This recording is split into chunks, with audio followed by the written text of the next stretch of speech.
NATO scrambles jets as Russia launches more than 500 drones and missiles at Ukraine. They are talking about Poland being on high alert about Russia's attacks. We have Russia continuing its campaign. There has been no letting up.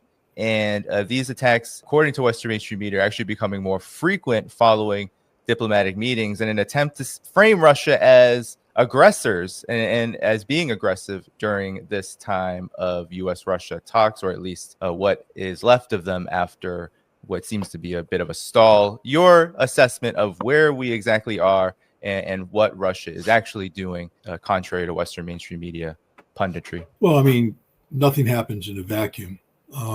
Russia doesn't wake up one morning and say arbitrarily, let's do this, that, or the other thing. I think what we're seeing in the targeting that's taking place by Russia is a couple things. One, that Russia is serious about bringing it into this conflict on terms that are acceptable to Russia, meaning that Russia and Russia alone will dictate the outcome of this war.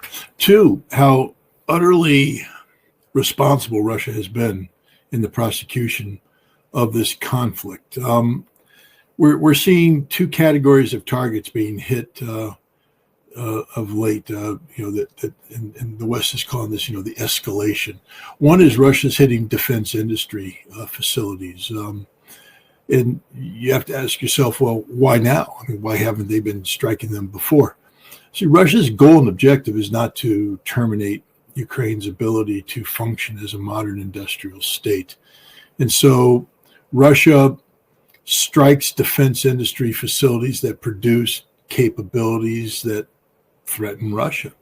And what we've seen lately is that the West has been shifting ballistic missile technology, drone technology from Western sources, in the case of Turkish sources, to Ukrainian soil, and been on the cusp of preparing actual weapons that could be fired against Russia. And Russia has identified these locations and taken them out. And they've done so in a very aggressive fashion. It's Russia's goal and objective to ensure that Ukraine doesn't have the capacity to launch these weapons that in many cases are designed in the West and and are produced using tools and other production means that have been brought into Ukraine by the West. Russia is taking them out.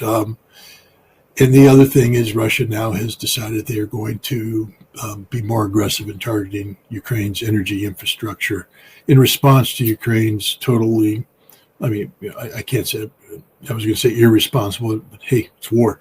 Ukraine has been targeting Russia's oil refining capability. Clearly, the British have played a very big role in tracking this, and the Ukrainians have been fairly effective in hitting it. And Russia has just said enough is enough.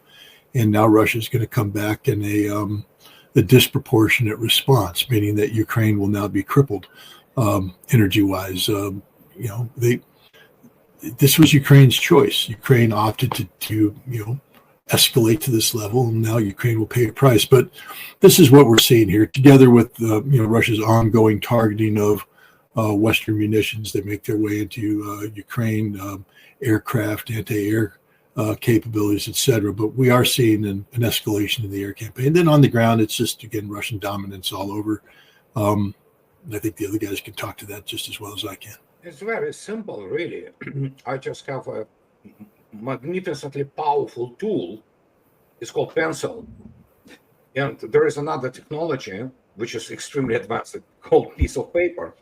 So even when you make the basic calculation, and again, it's about correlation of forces. It means Europe has no voice here whatsoever about this paper tiger militarily, they're impotent. So, and Ukraine is being destroyed as a state in the sense that military industrial capacity is being wiped out, and as Scott correctly pointed out, the energy also is being wiped out, and Russia can continue with this for as long as it required, because obviously when you talk about mainstream media in the West, Hunter Thompson gave a very good definition of the press and media, in his Fear and Loathing in Las Vegas. And I won't use those verbiage here because otherwise we will get banned.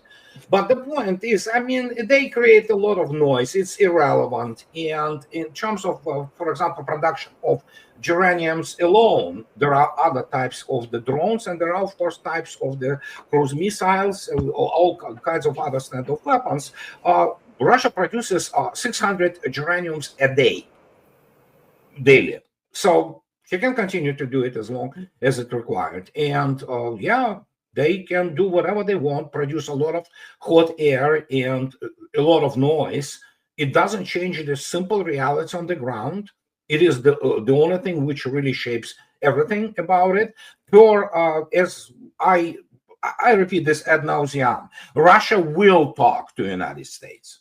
And there must be talks between Russia and the United States. These are two largest superpowers, and so it's necessary to maintain the world peace, for crying out loud, if we're going as far as that. In terms of Europe, it's absolutely irrelevant. It's an object. It's not a subject of international politics. And there actually the communications between Putin and Trump in Alaska, for example, and what is happening economically, there are separate tracks, if you wish. Special military operation, and Russians probably have blisters on their tongues, repeating the same thing. All aims, or political aims, will be achieved, including the removal of Zelensky regime, pure economic and other activity. Absolutely, United States and Russia, they're neighbors. We are neighbors, you know that. So it's just literally next to each other, and there are gigantic, resources also in the American part or sector of Arctic, which, is America's ticket out of the. Well, if not, if not the catastrophe completely, but at least instead of crashing, it will be hard landing, but the country will survive and will continue on. Europe is done. It's over. Well, where we are is Russia's continuing to do what they do, which is to eradicate the enemy. I think part of their denazification plan is the long-term destruction of the military capabilities of Ukraine, both personnel and war material. I've said for a long time, what Russia turned Ukraine into is a NATO garbage compactor. You throw war material in there, you throw tanks and M777s and all the wonder weapons, you throw Ukrainian personnel and or mercenaries in there, and Russia will destroy them. And when the trash compactor is empty, fill it again, and Russia will destroy it again. I think that's what Russia's doing. I think Russia recognizes that there's even a NATO plan for the conclusion of the so-called conclusion of the conflict, at which time whatever's left of Ukrainians' resources, male and or female resources, they'll try to use them for some kind of a dirty war. And I think Russia's plan is to eliminate all of those resources as necessary and to completely break the back of Ukraine, so that at the conclusion of this, the people that are left in Ukraine have no will to fight, and they just want this thing over and to be, to get back to some kind of life. So I don't think Russia has a time limit on this. I don't think they're, ramping up or ramping down. They have targets, they're striking the targets, and they will continue as the NATO trash compactor fills. They'll continue to empty it until there's nothing left for NATO to put in the trash compactor. Now, I wanted to get to Trump's reaction to all of this. I'm very disappointed in him. He and I always had a great relationship. I'm very disappointed. Thousands of people are dying. They're not Americans that are dying, but they're Russians and they're Ukrainians, and there's thousands, and it's a war that makes no sense. And it would have never started if I were president, and that's what bothers me even more, because the election was totally rigged, and it's a shame. We'll see what happens, but I'm very disappointed in President Putin. I can say that, and we'll be doing something to help people live. It's not a question of Ukraine. It's help people live. He will be doing something to help people live. What's your reaction to that? Oh, sorry. Hold on. Is he going to send 3,200 ARAM missiles to? Because they deliver humanitarian goods, right? These missiles. Helping Ukraine get offensive strike capability so that you level the play. he has no plan. Sanctioning, Scott Besson's talking about sanctioning. He literally has no plan. But I think that's actually part of the plan. And I'll tell you why. Let's look at the ERAM missile, the ERAM, Extended Range Attack Missile, whatever the A stands for. 3,200 of these. I mean, it's a big deal. They announced it. $850 million. The Europeans are paying for it, and they're going to give them to the Ukrainians. The problem is, when you read the small print, first of all, they haven't totally committed to giving them to the Ukrainians. And one of the reasons is the missile doesn't exist. There's a $34 million contract out with one of the primary contractors whose job it is to produce a prototype missile. But that prototype is to be delivered in October of 2025. That's next month. So the prototype doesn't even exist yet. Once you have the prototype, then you have to subject it to a whole bunch of tests and everything. And then once it's approved, and they could fast track it, but it would take some months to do that. Then you go into serial production. But before you can have serial production, you got to get all the other components lined up. It takes time. Got to get contractors cleared for this, production space allocated. They don't even know where they're going to build them yet. There is no production hall, no tools. It's a prototype. And so, according to the news, the maximum production output that's estimated once ERAM goes into production is 1,000 missiles a year. So, working off of what we know, the prototype will be available sometime in October. Let's say they just rush it forward, and then 6 months later, they're able to magically start, going into production. Where are we now? Gosh, we're talking about, April, May, where they can start producing things of 2026. To get 1,000 produced, you'd have to go into full on. You don't go ramp up into full on production, but you'll crank out a couple. But you're literally talking 2030 before 3,200 of these missiles could even be conceivably manufactured. 2030, it's 2025. This is just a joke. It's an absolute disgrace to be out there talking about providing Ukraine with capabilities that everybody knows aren't going to be provided, which tells you that this is just posturing on the part of the president. The president understands that he has a tremendous amount of political pushback. This pushback comes from people like Marco Rubio, his Secretary of State / National Security Advisor, who hates Russia and everything about Russians and is sabotaging the president left, right, everywhere he goes. Scott Besson, longtime Russophobe. The only words he knows when it comes to Russia is tariffs, sanctions. That's it. He doesn't want a compromise. He doesn't want any deal made. Mike Ratcliffe, the CIA director, Russophobe in the extreme. Doesn't like what Tulsi Gabbard's doing, exposing Russiagate. Doesn't like Tulsi Gabbard exposing the fact that all the Russian analysts in the CIA are Russophobes. They don't know anything about Russia. They just got their job because they learned to say Vladimir Putin bad. And they went, oh, yeah, you're qualified to do this job. There's the only people that even remotely support what the president's doing is J.D. Vance, the vice president. That's an important ally. Steve Witkoff, but he's an envoy. He's not a policy originator. He's a policy implementer. And Tulsi Gabbard, but she often finds her wings clipped. They just put Aaron Lucas, a longtime Russophobe, CIA operative, in as her deputy. So, he's there to monitor her to make sure she doesn't go too crazy. This is the fact. And the other fact is, I just got back from Russia, and I'll tell you, the Russians understand this. So anybody who's sitting there going, oh, how's Vladimir Putin taking the Trump temper tantrum? Doesn't care. Water off a duck's back. The Russians are fully cognizant of the fact that Donald Trump is carrying this load by himself. The Russians do believe that Trump wants peace.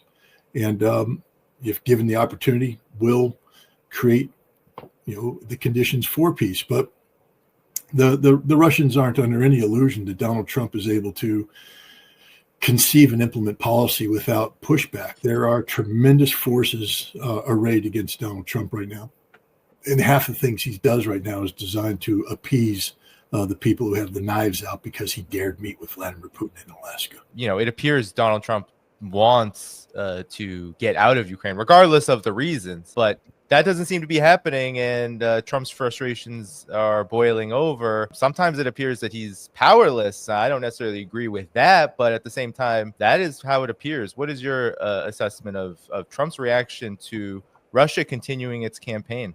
Scott absolutely correctly pointed this out. First, I applaud him for bringing this Iran thing. Russians laugh at it. And the fact is, Iran is nothing more than some kind of variations on JDAM stuck with their engine there, just to make sure that it is some kind of the missile, which in reality is flying bomb. Essentially, yeah, and Scott correctly pointed out it's not even in the prototype stage. Forget about initial operational capability. But the point, he also is correct. It's classic Trump administration.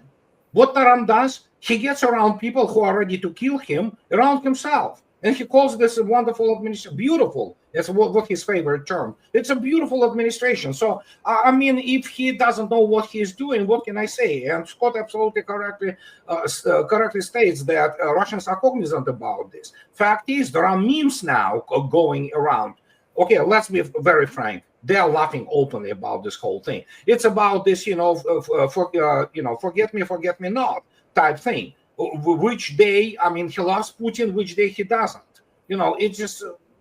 It's complete schizophrenia, essentially, on part of the US administration, and Trump is the culprit. Despite the fact, whatever his intentions are, the real strategist and the real statesman, actually, whatever his intentions are, he finds the team for that. The problem is he is constantly completely dependent on his donors, and he comes completely under the control of the neocons. And you know what? He can wish whatever he wants, but yeah, Russians don't care. So, and as already have been stated, as I constantly repeat, there are blisters on the tongues of Russian officials, from Vladimir Putin to Rybkov to Lavrov to what have you, that special military operation will continue until all objectives are met. Simple as that. And most what we observe here, it's the schizophrenic reaction of the mainstream media, all those pandit class, the fourth estate, so to speak, people who have no clue actually what they are talking about. The only thing they are good at is narrative. And so, yes, Scott correct also that Trump doesn't have real intelligence. There are no real intelligence in intelligence community in the United States and elsewhere regarding Russia, because the only guys they have there are Russophobes. It's not even Russophobes. Russophobes are people who are afraid. They have the visceral hatred of Russia, and as the result, what do you expect from them? And they are not qualified to provide a serious professional analysis and forecasting. But I made in my career in the United States in the last second decade already, pointing this out. So, and what can I say? They can say whatever they want. They can introduce whatever they want. It's irrelevant now. That's the whole point. And especially after Beijing and especially after Tianjin, Russians don't care. If United States doesn't get, or Mr. Trump in this particular case, doesn't get his off-ramp, those people he surrounded himself with, they will make sure that United States is completely run into the ground. Because those people, all those CIA director Rubio, the boy is actually Adelson's, caretaker. He's a lawyer. He knows nothing really about real statesmanship and especially international relations. But you know what? Now he is both Secretary of the State and, of course, the National Security Advisor. Trump appointed him. I'm sorry. So what can I say? It is what it is. A couple of things. Number one, I think the Russians recognize that Donald Trump, for the most part, is speaking internally. That Donald Trump is not making some original statement that he just thought up on himself or on his own about the situation. He is speaking to the internal enemies, the internal factions that are warring against him and that are, constantly nipping at his heels. So the things that Donald Trump says is to deal with internal problems and the instability of the empire that he's dealing with. I also think that the Russians, the answer to how the Russians view this was in China. The Russians have moved on. The Russians are doing the things necessary to strengthen their economic and interest. I also think that they see the United States as an unstable, nuclear-armed adversary that they have to manage. I think they understand that the the EU is facing catastrophic economic problems and will likely soon fall into some kind of a revolutionary uprising. But that the United States is, though it's unstable politically, it's certainly more stable than the European Union in the long run. And so they're going to have to manage unstable adversaries as they move forward into the new world with the Indias and the Chinas and the global South that's on the rise. So, I whenever I hear this stuff from Trump, my reaction is always this: I don't really care what Trump says. I watch the actions that he takes next, because he's just talking to the people around him and dealing with those internal issues. There's all this talk about a buildup for Ukraine, and that this will be more potent than any security guarantee, as I'm sure you've been following. Especially Europe, talking about how important it is to have security guarantees that are completely antithetical to everything Russia has said.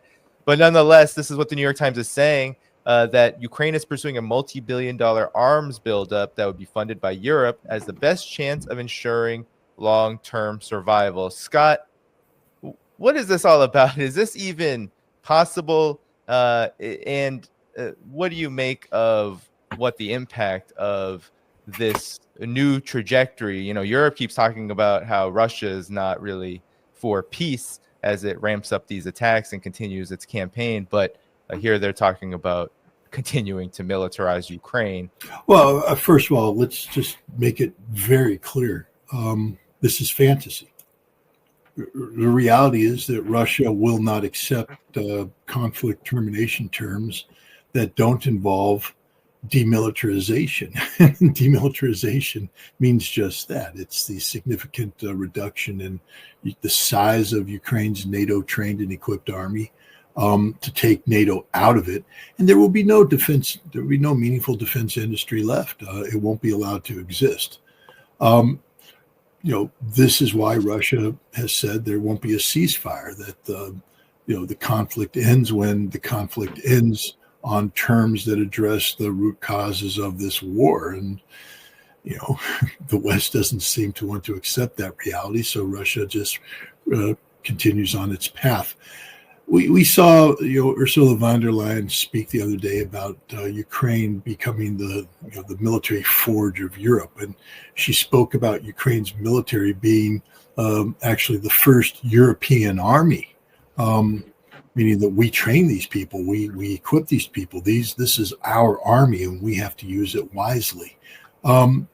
And together with that, what Ukraine is saying is they recognize the political reality that no matter how much tough talk there is in Europe about deploying troops to Ukraine, there won't be European troops in organized military formations on Ukrainian soil. For a number of reasons. First and foremost, again, Russia won't allow it. But the other one is that they just can't deploy them. So what Ukraine is saying is, rather than give up on us, just give us the ability to build long-range strike weapons, so that once we get this ceasefire and we have a frozen conflict, and we can begin building our factories and we'll produce this. This is just Ukraine's. This is a British-driven plan called Keep Ukraine in the Fight. It's something British MI6, together with the Foreign Office, have been pursuing since 2023, the disastrous Ukrainian summer counteroffensive. The goal is to make sure that the West doesn't abandon Ukraine. And so what you need to do is create the perception that Ukraine is staying in the fight. And by talking about building these, the ability to have their own missile production and everything. Remember, they're not talking about having it now. They can't. Russia's blowing them all up. They're talking about having it once the war stops. That's how it becomes part of their security guarantees. Well, as I just said, they try and put these things in place right now. They get blown up. Russia's not going to allow any of this stuff to exist on Ukrainian soil. None of it. Zero. And when the war ends, it'll end when Russia says the war is over. So this is just European fantasy, Ukrainian fantasy. And tragically, what it does is it keeps this war going longer than it should be. 1.7 million dead or missing. That's a real number, not a fake number. If you look at it closely, 625,000 as of July of this year, dead, missing. That's, I'm just a simple Marine. I don't claim to be the greatest mathematician, but gosh, that comes up to around 90,000 a month. And things are just getting worse for the Ukrainians. So we're going to be talking about 110,000 a month by year's end. All right. That's dead, or missing, meaning you're never going to find them again. This war cannot be won, cannot be sustained. That's, I guess, the only good news with these casualties is there's no way in hell that Ukraine will be able to continue this fight for much longer. But the bad news is the West just seems to be more than happy to let these Ukrainians die. Again, these aren't trivial numbers. 90,000 right now a month. 90,000. And if this war continues, 110,000. And if you think the Russians are taking similar casualties, you're smoking some strong stuff, man, because the Russian casualties are dropping as low as they go. I mean, Russia is again, this is a high intensity conflict. I mean, Russia's losing 176, 200, 215 dead, a week maybe. I mean, this is war. This ain't a joke. This is war. But the casualties Russia is suffering, while high, are easily replaceable. Russia is not only replacing them, but is putting in reserves that will come into play when Russia wants them to come into play. This war is so lopsided, it's not even funny right now. The Ukrainians don't get to rotate their troops in. You know what a troop rotation is from Ukraine? Being pulled out of a quiet zone of the war, being sent into the heavy part. That's your rotation, no rest. And as you're moving, you're getting hit. You get hit before you go in. Then once you get in, you got to retreat and you die. So they're just moving and dying. You know what Russians do? They go in, they fight for a couple of days, and then they get pulled out, rest, refit, while other guys come in, fresh troops, highly trained, well-equipped, motivated. Boom. And the Russians just keep rotating them in and out. The Russians are fresh. The Ukrainians are exhausted. This war is over. How this is going to happen, despite what Scott is saying, that this is a fantasy, they're still trying. So the plan is to buy weapons from the United States. Trump seems happy with this as like a wash hands. I'm not doing anything, but Europeans can buy whatever they do with it. They do with it. But at the same time, what's your reaction to this overall plan that Scott just reacted to? Well, Scott said it pretty much all. I mean, there's nothing real behind it.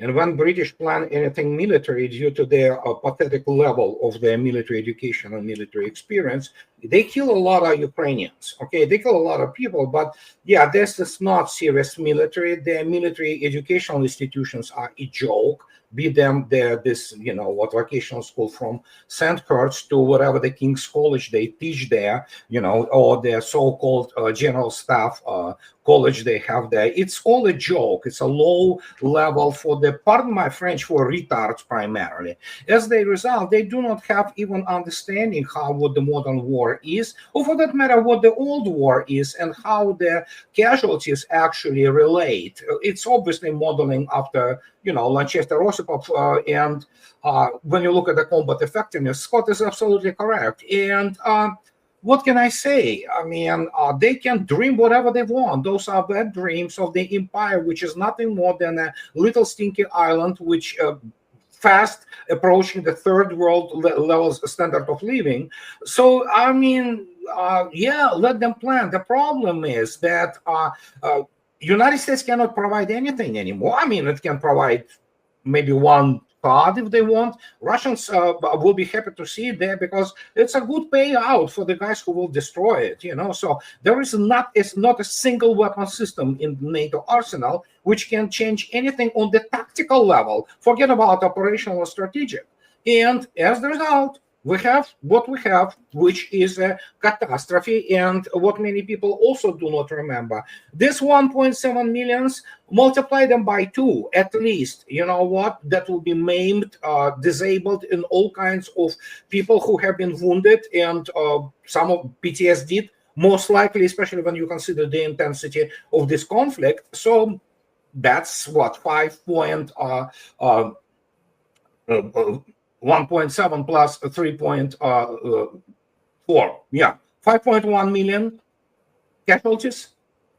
So, and these are not, this begins to affect, well, it already affecting profoundly whatever is left of Ukrainian society. And in terms of they can dream like this, they created this flamingo, the ugly, gigantic flying something which they try to sell to all those cretins in Brussels and elsewhere, that it is some kind of valid weapon. Look at the effectiveness of Russian air defense, which only was growing, and this is so. If they think that this can make any difference, I have a bridge to sell. Prepayment. I will provide the account numbers later. So yeah, cash only. So and that's what is happening. But they wanted to do it to the last Ukrainian. Sure, Russians will accommodate them because, well, Russian people in general, and as you can see yourself from the latest polls, more than 80% support Vladimir Putin's policies. They understand what they're dealing with. And this is not against between Russia and Ukraine. This is between Russia and NATO. It's everybody understands this. So what can I say? It's over. But those Moors can still will manage to kill more people on Ukrainian side primarily. So, but if Ukrainians want to do it, let them do it. So what can I say? So they're talking about massively rearming Ukraine. What do you mean by Ukraine? What do you if they could, which they couldn't? What would they? Who would man these weapons that they're bringing in? Ghosts? Because that's the only thing that's going to be left of the Ukrainian military. Let's not forget, a year or so ago, the Germans said they're going to rearm and they're going to come up with $800 million. Von der Leyen, remember this? $800 billion. All of these kind of numbers we were hearing a year ago from Germany and from the EU and etc. And now a year later, they don't have a dime. The average German can barely afford a beer and a schnitzel. The French and the Brits are on the verge of an absolute cataclysmic economic collapse. So the idea that countries that are flat broke are going to somehow rearm Ukraine, and they're going to send in a bunch of arms that will have to be manned by dead soldiers because they're all getting wiped out, doesn't make a lot of sense to me. I guess I'm going to come up with a fleet of Rolls Royces also. That's it. I'll come up with a fleet of Rolls Royces, and they'll come up with a total, rearmament plan for Ukraine. And add this: what are the issues that they have? Number one, Ukraine's running out of people. Ukraine's been saying for a while, we're short of people. Number two, the military-industrial complex in the West is unable to produce weapons. So an industrial complex that can't produce weapons is going to produce them somehow magically and send them to a military that's out of people. And oh, by the way, the people that are producing these weapons are broke and have no energy to run their factories. The whole thing is a twisted, sick fantasy that you have to be absolutely ignorant of everything that's going on to read an article like that and think that there's any truth to it, and that it's anything other than neocon propaganda.